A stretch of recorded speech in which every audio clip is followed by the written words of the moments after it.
The fluorescent lights in Bay 3 hum like distant thunder, constant and low, the kind of sound that burrows into your skull after 12 hours and stays there long after you leave. Dr. Elena Reyes wipes down the gurney for the third time tonight. Her movements are methodical, each stroke of the disinfectant cloth deliberate. The smell of bleach mingles with copper, faint but persistent. It never really leaves.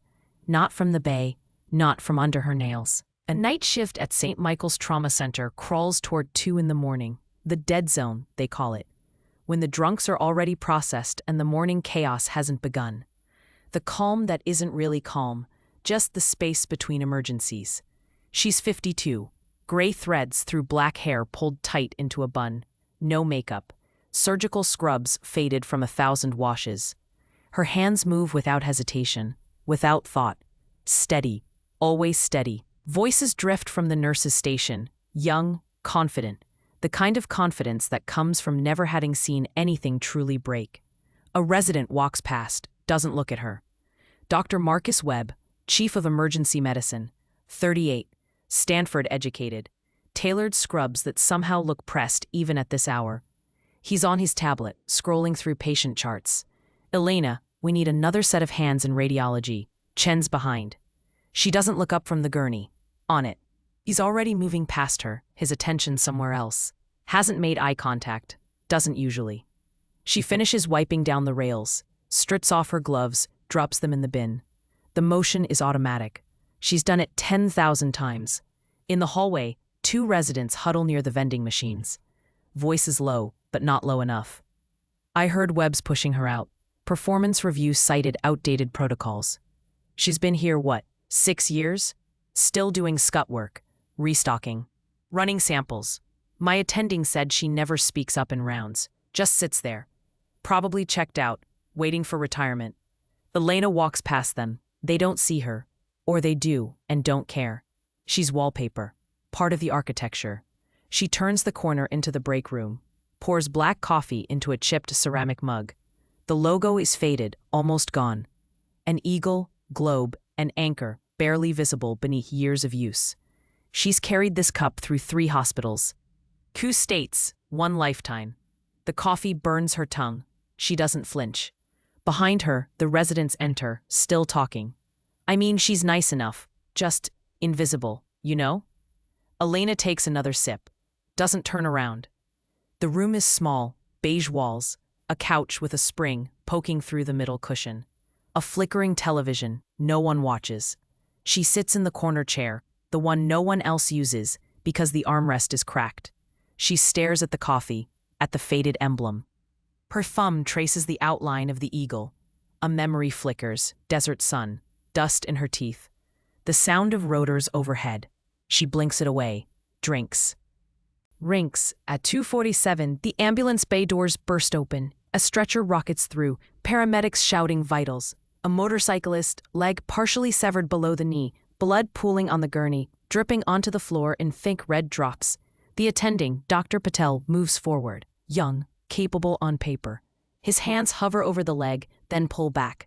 The femoral artery is compromised. Blood sprays in rhythmic pulses, bright red, arterial. Patel freezes. The nurse beside him fumbles with clamps. Elena is 3 steps behind them. She doesn't run. She doesn't shout. She just moves. Her hand finds the pressure point above the wound before Patel finishes his second breath. Direct pressure, angled precisely, fingers pressing into the femoral triangle. The spray slows, stops. Tourniquet, high and tight. Her voice is calm, not loud, but it cuts through the noise. The resident stares at her, hands shaking. Now, he snaps into motion, grabbing the tourniquet from the crash cart. Elena guides his hands, positions the strap. He cranks it down. The bleeding stops. 2 minutes later, the patient is stable enough to wheel into surgery. Dr. Webb walks in as they're moving him out. He glances at the blood on the floor, at Elena standing beside the gurney, her gloves red to the wrists. What happened? Patel speaks first. Severed femoral. Dr. Reyes stabilized him. Webb nods, distracted, already looking at his tablet. Quick thinking, Reyes. Lucky you were nearby. Lucky. She peels off her gloves, drops them in the biohazard bin. Just timing. Webb doesn't hear her. He's already talking to Patel about the OR schedule. Elena walks to the scrub room, runs water over her hands. The blood swirls pink, then clear. She scrubs under her nails, between her fingers. Methodical, thorough. In the mirror, her reflection stares back. Gray hair, tired eyes, lines around her mouth that weren't there a decade ago. For a moment, just a flicker, she sees someone else. Younger, thinner, desert camouflage and Kevlar. Hands just as steady, but holding something that wasn't a scalpel. She blinks. Just her. Just now. The coffee cup sits on the counter beside the sink. The faded eagle catches the fluorescent light. She dries her hands on a paper towel, slow, deliberate, picks up the cup, walks back into the bay. The gurney is already cleaned, fresh sheets, the blood mopped up, like it never happened. She stands in the center of the bay, alone, holding her coffee. The lights hum. The monitors beep in distant rooms. She takes a sip. The burn is familiar, comforting, almost. She sets the cup down on the counter, pulls on a fresh pair of gloves, and begins restocking the crash cart. Epinephrine, atropine, saline flush, each item in its place. Her hands move without thought, muscle memory older than this job, older than this life. The hospital smells like every forward operating base she ever worked. Antiseptic layered over iron. Fear beneath the surface, no matter how much bleach they use. Elena restocks the crash cart in Bay 2. Epinephrine, atropine, lidocaine. Her fingers move through the inventory without conscious thought. Count, check, replace. The rhythm is meditative, familiar. A young nurse passes behind her, stage whispering to another. She's doing tech work again. Doesn't she have an actual medical degree? The other nurse laughs, soft and cruel. Maybe she forgot how to use it. They don't look back. Elena's jaw tightens. Just a fraction. Just a second. She keeps counting. At 3:31, a drunk stumbles through the ambulance bay doors, shouting incoherently. He's big, mid-40s, construction build, swinging at shadows and anyone in reach. The security guard steps back, hands raised. 2 residents freeze near the nurse's station. The drunk lunges toward a nurse carrying a tray of meds. Elena moves, not fast, not frantic, just there. She steps between them, her body angled, weight on her back foot, hands loose at her sides. The drunk swings. She doesn't block, doesn't fight the momentum. She redirects it, a subtle shift of her torso, guiding his arm past her shoulder. He stumbles, off balance. She follows the motion, one hand on his wrist, the other on his shoulder. Pressure points, not force. He goes down to his knees, controlled, no injury. The security guard stares. How did you? Elena releases him, steps back. He's intoxicated. Get him to detox. Her voice is flat. No adrenaline. No triumph. She adjusts her scrubs, smooths a wrinkle that isn't there. Walks away before anyone asks the wrong question. Behind her, the residents exchange glances. In the locker room, she sits on the bench, alone. The fluorescent light above her flickers, buzzes like an insect trapped in glass. Her locker door hangs open. Inside, a folded flag, triangle tight, a photograph she doesn't look at anymore. Faces frozen in a moment she can't return to. A set of dog tags on a thin chain. Tucked into the corner where no one can see. She stares at them for a long moment, then closes the locker. The metallic click echoes in the small room. A voice behind her. You move like my old drill instructor. Elena turns. Jake Hollins leans against the doorway, arms crossed. Paramedic, mid-30s, buzz cut just starting to grow out. She clocked him the first week. The way he stands, the way his eyes track exits. Ex-Army written in every line of his posture. Just reflex. She says, that wasn't reflex. That was combatives. Level 3, maybe 4. She holds his gaze, doesn't blink. I took a self-defense class once. He tilts his head, studying her. Sure, whatever you say, Doc. He doesn't push, but he doesn't believe her either. He leaves. Elena exhales slowly through her nose. The knot in her chest tightens. She stands, closes her locker, checks the lock twice, walks to the window at the end of the hall. The city sprawls below. Lights scattered like stars in reverse, sodium vapor and neon. The living city, unaware of the dying and the saved happening floors above. For a moment, she's somewhere else. Fallujah. The weight of body armor. The taste of dust. the generator hum replaced by the distant thump of mortars. Field hospitals where the only light was red and the screaming never stopped, and she worked 36-hour shifts with her hands inside boys who shouldn't have still been breathing. Where she learned that steadiness wasn't calm. It was the alternative to collapse. She presses her palm against the glass. Cold, solid, real. This is now. That was then. She tells herself the lie again. Behind her, footsteps approach. She doesn't turn. You okay, Doc? Jake, still here. Fine. You don't look fine. She finally glances at him. I'm always fine. He studies her for a moment, then nods. Yeah, I know that look. He walks away. Elena stays at the window. The city glows. The past whispers. She drinks cold coffee from the cup in her hand, the one she doesn't remember picking up. At 4:15, she's back in Bay 3, a patient with chest pain, stable, waiting for cardiology. Elena checks his vitals, adjusts his IV flow rate. He's asleep, snoring softly. She charts his information on the tablet. Her handwriting in the notes section is precise, economical, no wasted words. Dr. Webb enters, glances at the monitor. Everything stable? Yes. Good. He pauses, looks at her for a moment longer than usual. You've been here 6 years, Rose. Yes. Ever think about moving up? Attending position? Lead trauma? She doesn't look up from the tablet. I'm fine where I am. You're overqualified for what you're doing. I like what I'm doing. He frowns. It's just, you have experience, skills. You never use them. She saves the chart, hands him the tablet. I use them every day. He takes it, still frowning. You know what I mean. She meets his eyes. I know exactly what you mean. He doesn't know what to say to that. He leaves. Elena stands alone beside the sleeping patient. The monitor beeps, steady, regular. She pulls the blanket higher on his chest, smooths the edge. Her hands don't shake. They never do. Not anymore. In the hallway, she passes a mirror, sees herself. Gray hair, tired eyes. A scar above her left eyebrow, thin and white.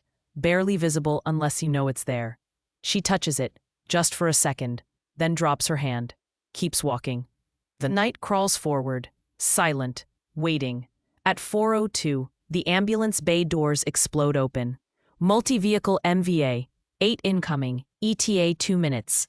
The triage nurse's voice cracks over the intercom, high and sharp. Dr. Webb snaps into motion.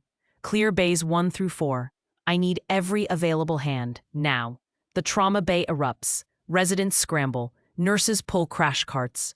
The machine of emergency medicine grinds into gear, loud and chaotic. Elena is already moving, pulling IV lines. Prepping intubation kits. Her hands don't rush, they flow. The first wave hits like a storm. A teenager, chest. Est crushed against a steering wheel. A woman, skull fracture, unconscious. A man, belly distended, rigid, internal bleeding obvious even from across the room. Way the signs teens, barking orders.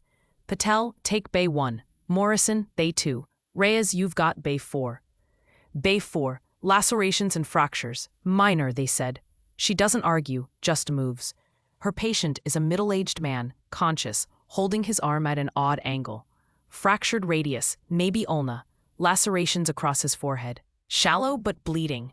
She works quickly, cleans the wounds, sutures with small, precise stitches, orders x-rays, splints the arm. He'll be fine. Then the boy comes in, 17, pale, unconscious, wheeled past her bay toward Bay 3.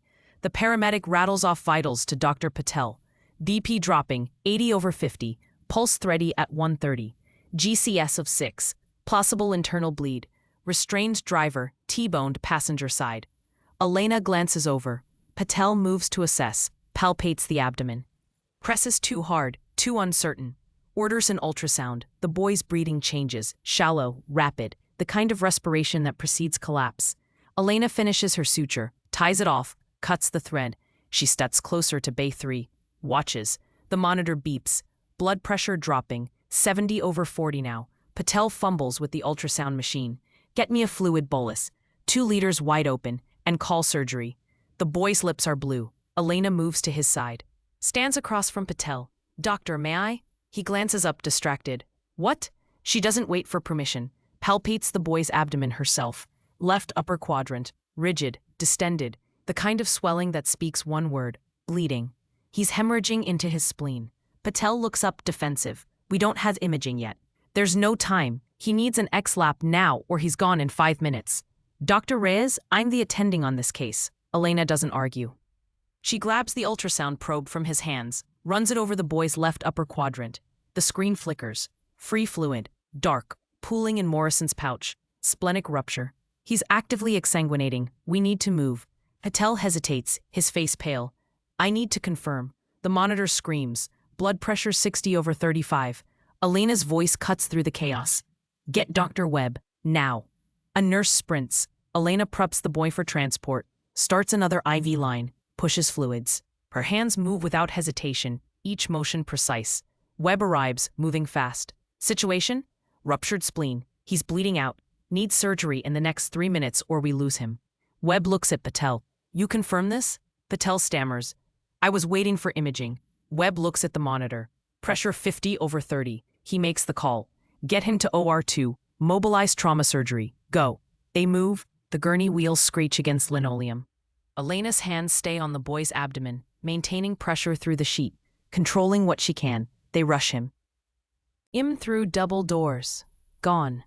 The bay falls silent. Patel stands frozen, staring at the empty space where the gurney was. Webb turns to Elena. How did you know? The swelling pattern, the vitals, the mechanism of injury. You didn't even have imaging. She meets his eyes. I didn't meet it. He stares at her for a long moment, then nods, walks away. Behind him, Jake Hollins stands near the nurse's station, watching.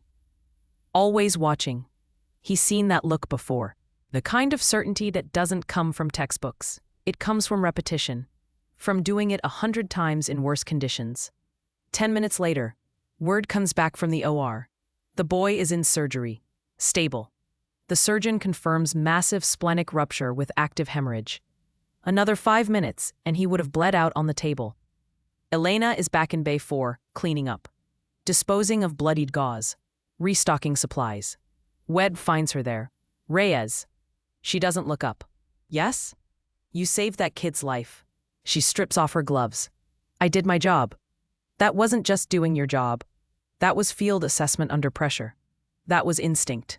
She finally looks at him. It was experience. Where did you get that kind of experience? She doesn't answer, just turns back to the supplies. Webb waits, then leaves. Elena stands alone in the bay. Her hands rest on the counter. Steady. But inside, something shifts. A crack in the wall she built. Small, but there. She exhales slowly, picks up the next box of gloves, keeps working. The night isn't over. At 5:20, the trauma bay has quieted. Patients stabilized or transferred. The residents collapse into chairs, adrenaline fading into exhaustion. Elena rinses her hands in the scrub room. Blood spirals down the drain, pink, then clear. She scrubs under her nails, between her fingers. The water is too hot. She doesn't adjust it. Behind her, the door opens.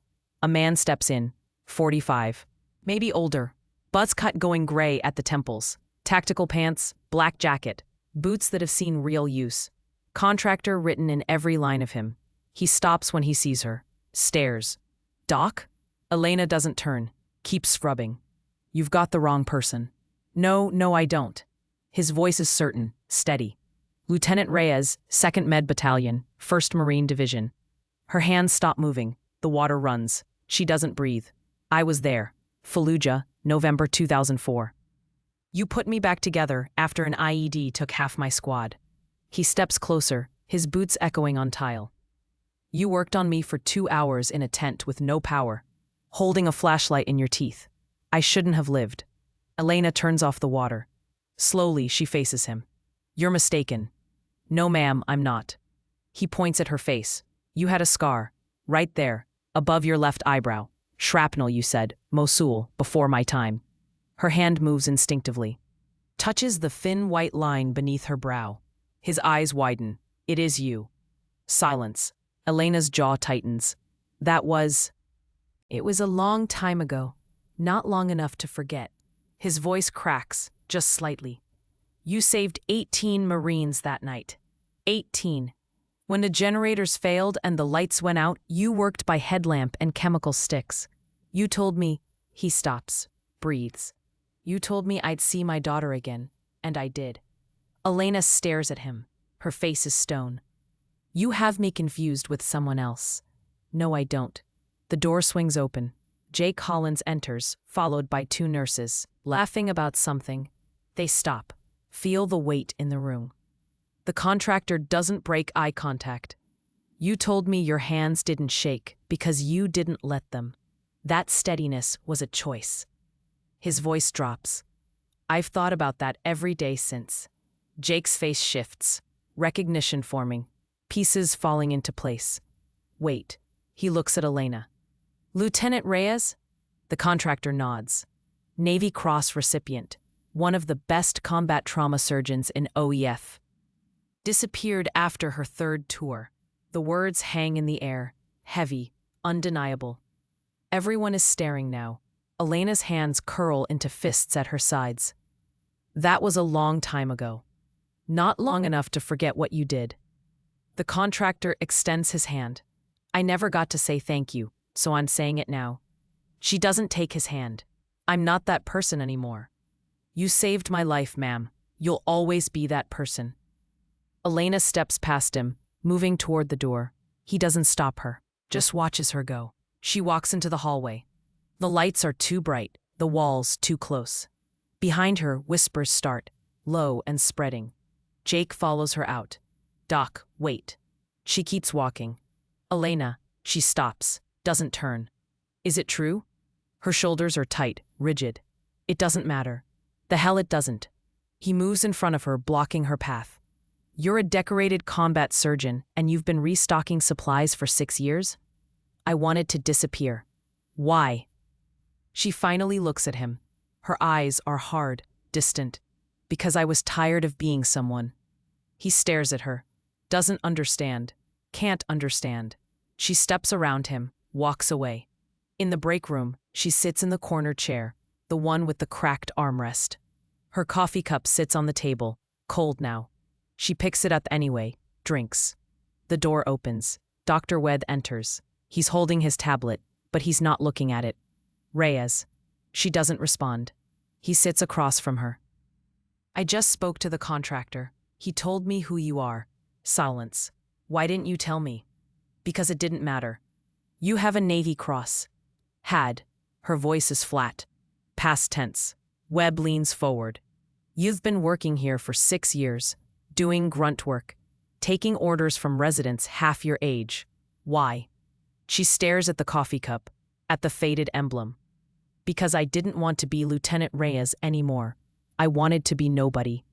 You're not nobody. I was, until tonight. Webb sits back, processing. The board is going to want to know about this. She. He looks up sharply. No. Elena? I left that life for a reason. I don't want it dragged back. It's already back. She stands. Then I'll leave. You'd quit? If I have to. Webb stands too. We need you here. You didn't need me 6 hours ago. That's not fair. She meets his eyes. Neither is this. She walks out, leaves the coffee cup on the table. In the hallway, nurses watch her pass. Whispers follow. She doesn't look at them, just keeps walking. At the end of the hall, she stops at the window. The city is waking now. Dawn breaking over buildings, soft and golden. She presses her forehead against the glass, closes her eyes. For 16 years, she's been running. From the faces, from the names, from the weight of all the ones she couldn't save. And in one night, it's all come back. She exhales. The glass fogs. Behind her, footsteps approach. She doesn't turn. Doc, Jake's voice. I know you want to disappear, but maybe you can't. Maybe you're not supposed to. She opens her eyes. I just want to do the work. Then do it, but stop pretending you're less than you are. She finally turns, looks at him. I'm not pretending. Yeah, you are. He walks away, leaves her alone. Elena stands at the window, watching the sun rise, knowing everything just changed. At 5:47, the triage nurse's voice cracks over the intercom. Mass casualty event. Warehouse fire with structural collapse. 16 incoming. ETA 4 minutes. The trauma bay erupts. Dr. Webb is at the board, scanning beds, calculating capacity. We don't have 16 beds. The charge nurse, Maria, shakes her head. They're coming anyway. Get me everyone. Pull from cardiology. Pull from post-op. I need bodies now. The intercom crackles again. Update. 18 patients. Multiple critical. Webb's face goes pale. Elena moves past him, already pulling crash carts into position. Her movements are automatic, efficient. She's done this before. Different war, same chaos. The first ambulances arrive. Burns, crush injuries, smoke inhalation. A firefighter, face black with soot, unconscious. A warehouse worker, legs pinned for 40 minutes, compartment syndrome setting in. A teenager who tried to help, third-degree burns across his back. Elena moves through them like water. Fast, precise, untouchable. Bay 1. Third-degree burns, 40% body surface area. She intubates in 12 seconds. Establishes 2 large-bore IVs, starts fluid resuscitation. Bay 2. Tension pneumothorax. She hears the absent breath sounds before the resident finishes his assessment. Kneel decompression. The hiss of released air. The patient gasps, color returning. Bay 4. Crush injury to the chest. Flail segment. She stabilizes, calls for imaging, moves on. She doesn't stop, doesn't hesitate. This is what she was built for. Then the lights flicker. Once, twice. The trauma bay plunges into darkness. Someone screams. Emergency lights kick in, dim and red-tinged. Battery. Terry backup. 30 minutes, maybe less. Monitors scream. Ventilators switch to battery mode, alarms shrieking. Panic spreads through the bay like fire. Jesus Christ, we can't work like this. I can't see. We're going to lose them. Elena's voice cuts through. Everyone stop. Silence. Her tone doesn't rise, but it fills every corner of the room. Listen to me. We have battery backup for 30 minutes. That's enough time to stabilize every critical patient in this bay. She turns to Webb. Triage the critical cases. Prioritize airways and active bleeding. Everyone else, manual ventilation if needed. No one panics. No one stops working. Webb stares at her. She's not asking permission. Move, now. He does. They all do. Elena works in near darkness. The red emergency lights cast shadows, turning the bay into something primal. Her hands don't hesitate. She's done this before. In Helmand, when the generators failed. In Fallujah, when mortars took out the power grid. In a dozen field hospitals where darkness was just another variable. This is easy by comparison. She pulls a headlamp from a supply drawer, straps it on, moves to Bay 3, where a firefighter is crashing. Bradycardia, pressure dropping. Elena assesses. Feels his neck, swollen, airway compromise from smoke inhalation. He needs a crick. The resident beside her freezes. I've never done one. Then watch. She preps the site. Palpates landmarks by touch. Makes the incision. Inserts the tube. Air moves. The monitor stabilizes. She moves to the next patient. Outside, the sound of rotors. Heavy. Military. Everyone stops. Looks up. A Black Hawk descends onto the hospital's helipad. Unauthorized. Unannounced. The rotor wash shakes the windows. Webb looks at Elena. What the hell? She doesn't answer. 2 figures step out of the helicopter. One in navy dress blues, captain's insignia gleaming even in the dawn light. The other in marine digital camo, silver oak leaf on the collar. They walk through the ambulance bay. Security moves to intercept. The captain shows credentials. Captain Sarah Zantz, Navy Medical Corps. We're here for Dr. Reyes. The security guard steps aside. They enter the trauma bay. The emergency lights cast their faces in red. They scan the room, looking for someone. They find her in Bay 3. Elena is wrist-deep in a patient's chest, manually compressing a heart. A resident holds a flashlight. Her hands move in rhythm. Steady compressions. Epi, 1 milligram. The nurse administers. Elena compresses. Counts. Breathes. The monitor beeps. Sinus rhythm. She withdraws her hands slowly. Close him. Get him to ICU. She strips off her gloves, blood to the wrists. Turns, sees them. The captain, the lieutenant colonel. Her face drains of color. Captain Vance steps forward. Lieutenant Reyes. The room freezes. Every eye turns. Webb steps between them. Protect with. I don't know who you think you are, but you can't just walk into my trauma bay. Vance doesn't. Isn't look at him. Captain Sarah Vance, Navy Medical Corps. This is Lieutenant Colonel Trujillo, United States Marine Corps. We need to speak with Dr. Reyes. Wed's voice hardens. She's in the middle of a mass casualty event. Lieutenant Reyes. Trujillo's voice is gravel and command. We have a situation. We need you. Elena doesn't move. Her voice is quiet, controlled. I'm retired. Not according to your individual ready reserve status. You're still in active reserve. I haven't served in 16 years. Trujillo steps closer. You're still the best combat trauma surgeon in the Corps. And right now, we have a joint task force extraction team inbound from Syria with multiple critical casualties. They specifically requested you by name. Silence. Webb stares. What the hell is going on? Trujillo turns to him, his voice formal. Dr. Elena Reyes, Lieutenant, United States Navy Medical Corps, attached to 2nd Medical Battalion, 1st Marine Division, 3 combat tours, 2 Bronze Stars with Valor, 1 Navy Cross. He looks back at Elena. Credited with saving over 200 lives in forward operating conditions. The Corps doesn't forget, Doc. The entire trauma bay is silent. Every resident, every nurse, every patient conscious enough to hear, all staring at the woman they thought was invisible. Elena closes her eyes. I can't. Yes, you can.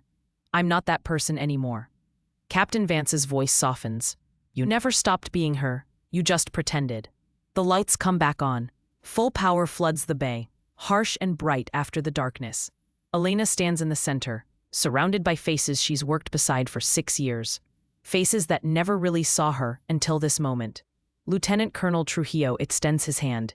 We have wounded Marines, Lieutenant. They need you. Her hands tremble. Just once, then steady. She looks at Webb. I have to go. He can't find words. She walks toward the door. Behind her, Jake whispers, Holy hell. The hospital's executive conference room feels like a court-martial. Elena sits across from Captain Vance and Lieutenant Colonel Trujillo. The hospital's CEO, Linda Marsh, sits at the head of the table, her expression caught between confusion and alarm. Dr. Webb beside her, still processing everything. Vance slides a folder across the polished table. This is classified, but given the circumstances, you need to understand the situation. Elena doesn't open it. I know what it says. Then you know we wouldn't ask if it wasn't critical. Silence fills the space between them. Webb finally speaks, his voice tight. You're telling me that Dr. Reyes, the woman I had restocking crash carts and running lab samples, is a decorated combat surgeon? Yes. With a Navy Cross. Correct. Webb turns to Elena. Why the hell didn't you tell anyone? Elena answers before they can. Her voice is steady, but there's weight beneath every word. Because I wanted to disappear. She looks at her hands, resting on the table. Steady hands, always steady. I did 3 tours, 38 months in combat zones. I stopped counting surgeries after 200. She pauses. I also stopped counting the ones I lost. The room goes silent. There was a night in Ramadi, January 2006. We took mass casualties from a vehicle-borne IED. 18 wounded arrived within 30 minutes. We lost power 20 minutes in. Generators failed. Her hands curl slowly into fists. I worked by headland for 6 hours. We saved 14. Her voice doesn't waver, but something in her eyes does. 4 died on the table. 2 of them were 19 years old. One asked me if he was going to die. I told him no. She looks up at Vance. I lied. He coded 3 minutes later. Webb's expression softens. Marsh leans forward. Dr. Reyes, I don't understand. Why hide that experience? That's exactly what we need here. Because every life I saved, I remembered. Every life I lost, I carried. Elena's voice is quiet now. I came home after that 3rd tour, and I couldn't sleep. Couldn't close my eyes without seeing their faces, hearing the sounds. She stands, walks to the window. The morning sun streams through, warm and indifferent. I didn't want the medals, didn't want the recognition. I just wanted to do the work, without the weight of everyone I failed, crushing me every single day. Trujillo's voice is gentle. almost paternal. You didn't fail anyone, Lieutenant. I failed 4 Marines in Ramadi. I failed 6 in Fallujah. I failed a Navy corpsman in Helmand who bled out in my hands because I couldn't find the bleeder fast enough in the dark. She turns back to face them. So I left. Changed my name slightly, moved across the country, took a position where no one knew who I was, where I could just be a doctor. Nothing more. Webb shakes his head slowly. You've been one hell of a doctor, Elena. Even when we didn't see it, I didn't want you to see it. I wanted to be invisible. Vance stands, her voice measured. I understand that impulse. But right now, we have Marines who need exactly what you can do. The skills that only come from working under fire. Elena closes her eyes. I can't go back to that. We're not asking you to deploy. We're asking you to consult. Here, on American soil. She opens her eyes. What do you mean? Vance pulls out another folder, opens it. Slides photos across the table. Casualty reports. Field assessments. Faces of young men with their whole lives ahead of them, now hanging by threads. A joint special operations team was ambushed during an extraction operation in northern Syria. 4 critically wounded. They're being medevaced to Joint Base Andrews, then transferred here. St. Michael's was chosen for its level 1 trauma rating and proximity. She slides 1 photo forward. But also because one of the wounded specifically asked for you. Elena stares at the photo. A young Marine. Face partially burned, eyes closed, intubated. Her breath catches. That's Corporal James Booker. Oker, son of Gunnery Sergeant Donald Booker. Elena's hand trembles as she picks up the photo. I operated on Gunny Booker, Fallujah, November 2004. He survived, stayed in the Corps, retired as a Master Sergeant 3 years ago. Vance's voice is gentle. His son followed him into the Marines, Nate Corporal last year. Elena studies the photo. The kid can't be more than 20. What's his status? Penetrating chest trauma from shrapnel, collapsed lung. Suspected cardiac involvement, internal bleeding. He's critical but stable, for now. Vance pauses. On the medevac, he regained consciousness briefly. Asked the flight surgeon if you were still alive. Said his father told him if he was ever wounded, find Lieutenant Reyes, that you'd save him like you saved his dad. Elena's eyes close. The weight of it settles on her shoulders like body armor. When do they arrive? 18 minutes. She sets the photo down carefully. Turns to Webb. I need Bay 1 cleared and prepped for field-level trauma surgery. I need your best surgical nurses, not your fastest, your best. And I need someone who can run a bypass machine if we have to crack his chest. Webb stands immediately. Done. What else? Coffee. Black. And get me Jay Collins. The paramedic? He's former Army. He'll understand what I need before I ask for it. Webb nods, already moving toward the door. Elena looks at Vance and Trujillo. I'm not doing this for the Corps. I'm not doing it for the Navy. I'm doing it because that kid's father is alive because of me, and I won't let his son die if I can stop it. Trujillo stands, comes to attention, salutes. Understood, Lieutenant. Elena doesn't return the salute, just walks toward the door, stops, looks back at them. If I do this, if I save him, I go back to being invisible. No press, no ceremony, no recognition. I disappear again. Vance nods. You have my word. Elena studies her for a moment, then walks out. Behind her, Marsh exhales slowly. We've had a Navy Cross recipient on staff for 6 years. Webb stares at the closed door. And we treated her like she was nothing. Trujillo's voice is quiet. The best ones never need you to see them, Doctor. They just need you to let them work. Elena stands in Bay 1. The trauma team assembles around her. Nurses, residents, surgical techs. Jake Hollins stands near the door, arms crossed, watching her with new eyes. She doesn't acknowledge him yet, just prets. Her hands move through the instrument tray, scalpels, clamps, retractors, each one placed precisely. She's done this setup 1,000 times, in tents and bunkers and blood-soaked forward operating bases. Dr. Wedd enters, stops beside her. Reyes, I owe you an apology. She glances at him briefly. For what? For not seeing you, for assuming you were less than you are. She turns back to the instruments. You saw what you expected to see. Most people do. That's not an excuse. No, it's not. She picks up a chest tube, checks. The seal. But it doesn't matter right now. What matters is that kid on the helicopter. Webb nods slowly. What do you need from me? Stay in the room. If I call for something, I need it in my hand within 5 seconds. No questions, no hesitation. You'll have it. And clear everyone else out except the people I tell you to keep. Done. She looks at him directly now. This isn't going to look like civilian trauma surgery. It's going to look like war. If anyone can't handle that, they leave now. Webb addresses the room. Everyone hear that? If you're not prepared to see field surgery, step out, no judgment. 2 residents exchange glances. 1 leaves quietly. The rest stay. Elena nods. Good. The sound of rotors grows louder. Everyone looks up. The Black Hawk descends onto the helipad. Rotor wash rattling the windows. Dust and debris scatter across the roof. The bay doors burst open. 4 gurneys roll in, surrounded by Navy corpsmen and Marine security. The corpsmen are blood-soaked, exhausted, moving with the mechanical efficiency of people who've been doing this for 18 hours straight. Elena moves to the first gurney. Corporal James Booker, 20 years old, face pale, chest bandaged, the dressing soaked dark red, an endotracheal tube in place, bag valve mask pumping oxygen. IV lines in both arms.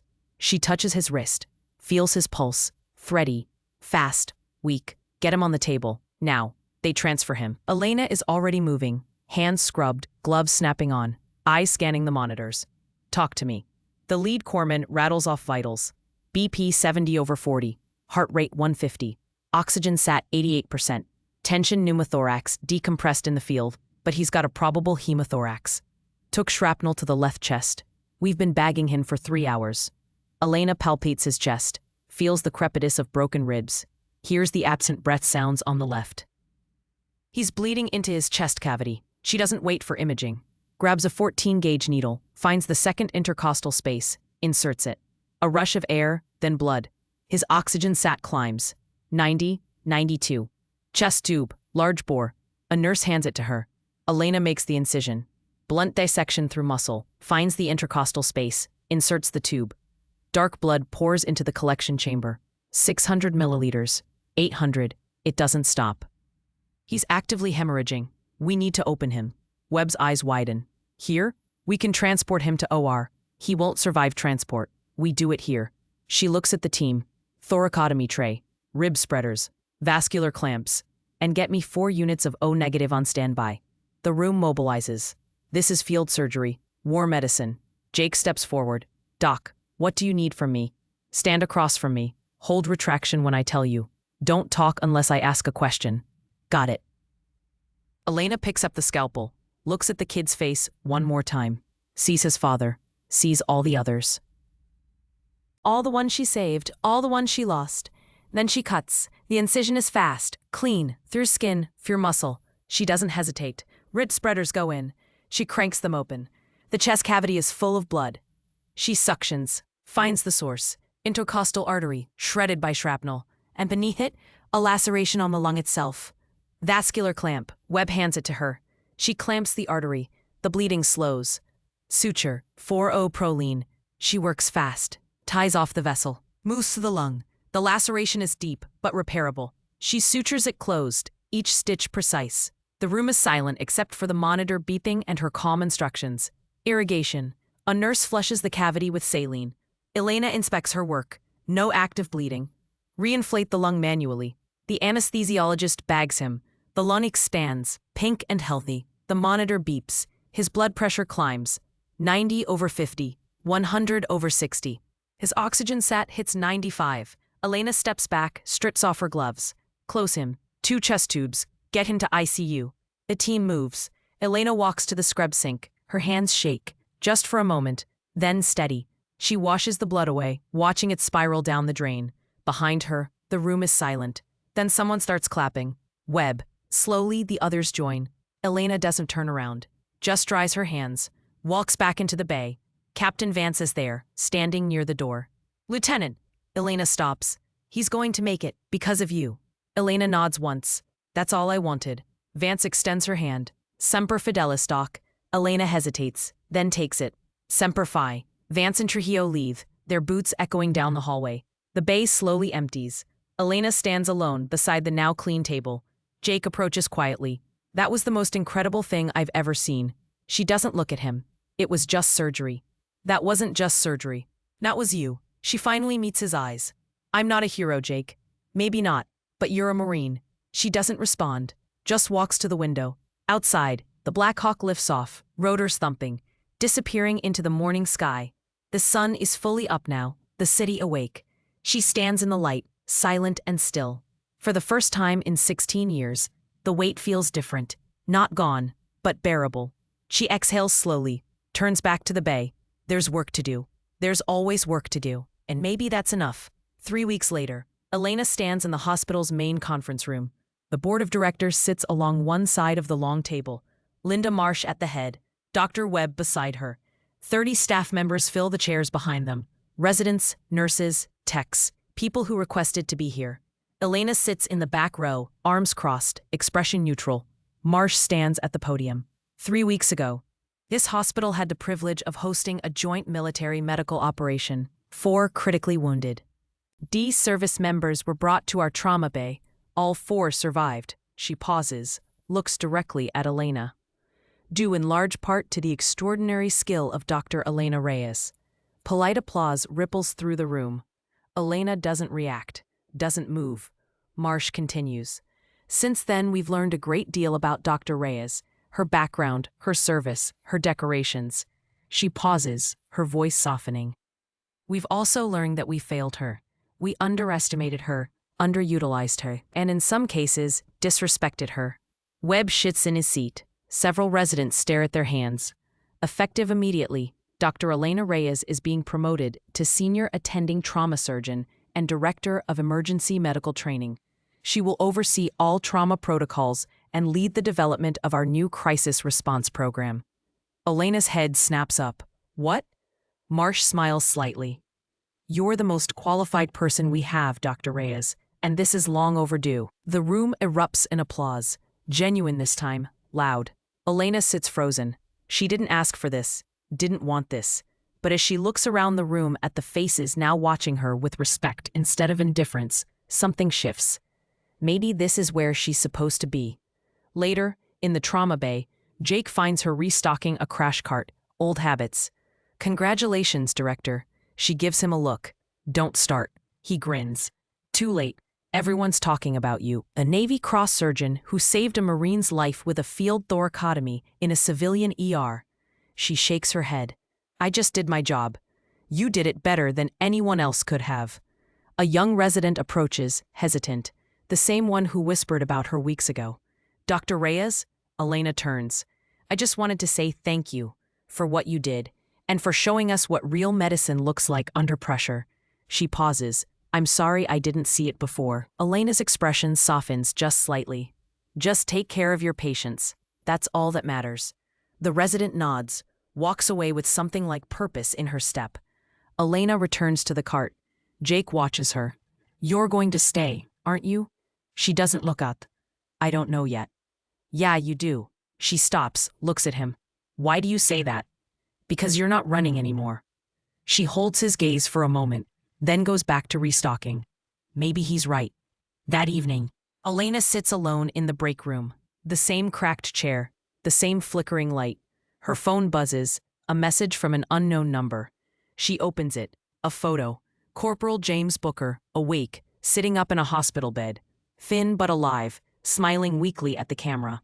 Below it, a message. Doc, this is Master Sergeant Booker. My boy's awake. Doctors say full recovery. Don't know how to thank you. You saved him like you saved me. Semper Fi. Elena stares at the photo. The kid's eyes are bright, alive. She closes her eyes, breathes. The weight lifts, just a little. She opens her locker. The folded flag. The photograph she hasn't looked at in years. The dog tags tucked in the corner. She picks them up, runs her thumb over the embossed letters. LT Elena Reyes. She puts them around her neck, tucks them beneath her scrubs. For the first time in 16 years. She closes the locker, picks up her coffee cup, the one with the faded emblem, walks back into the trauma bay. Webb is there, reviewing charts. He looks up when she enters. Reyes. She stops. I meant what I said earlier. I'm sorry. She nods. I know. The position is real. We need you in it. She looks around the bay, at the clean gurneys, the stocked carts, the monitors waiting silently for the next emergency.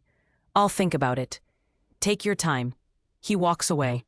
Elena stands in the center of the bay, watching, waiting. The residents move with new awareness now. The nurses work with quiet respect. When she walks past, people nod, acknowledge her. She's not invisible anymore, but she's not a hero either. She's just a doctor. A Marine who came home, who tried to disappear and couldn't, who found that maybe, just maybe, the work is enough. The monitors beep softly, steady, strong, like a heartbeat, like a promise. She takes a sip of coffee, turns toward Bay 3. A patient needs vitals checked. She walks over, does the work, because that's what she does. That's who she is. And for the first time in a long time, that's enough. The fluorescent lights hum. The trauma bay waits, and Dr. Elena Reyes stands ready. Not as a lieutenant, not as a decorated surgeon, just as herself. Finally, weeks turn into months. The new training program launches. Elena runs drills, teaches crisis protocols, shares knowledge earned in blood and sand.